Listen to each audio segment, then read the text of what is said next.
Genesis chapter 3 gives us the second major theme in God's redemptive story.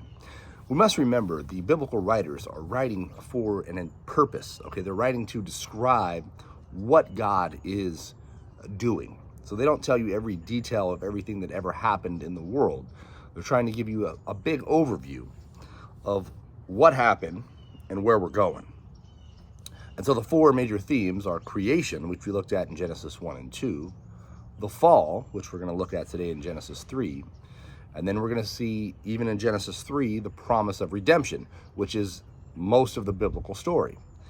But there's also now this eschatological hope of redemption, that God one day will make all things aright, will make all things new, will restore what Adam lost. So in creation, he makes everything perfect. In the fall, sin mars God's perfection. But he begins about a process of redemption, which will one day finally be consummated at the second coming of Christ. But as we look in the particulars of this story, we see a few things. That this serpent in Genesis 3, which was supposed to be ruled over by mankind, instead ruled over them. So they don't take authority and dominion over the animals. They allow the animals to influence them. The second thing we see here is that the woman believes the lie of the serpent.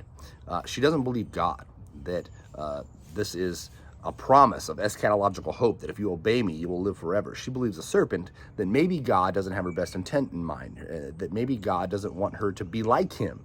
And so she has a desire to be greater than what she is. She has a desire for her and her husband to rule and reign in a greater way than God has already given them, which is a pretty great way, right? You have authority over all the world.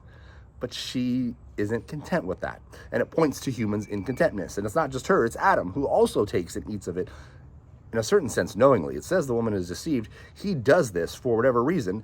And this is another big thing. He's supposed to be protecting his wife, right? He's supposed to guard. He's in this garden, and he's supposed to guard and protect her, but rather he allows her to be beguiled and then shares in her sin, perhaps not to lose her, perhaps because he believes the lie too, perhaps there's a lot of thought on this. But the point being is there's so many ways that they break this covenant here, and there's so many ways leading up to just eating that shouldn't have even happened, right? Authority is supposed to be taken over the animals. Even if it is Satan who possesses the snake, they are not to take advice from the animals.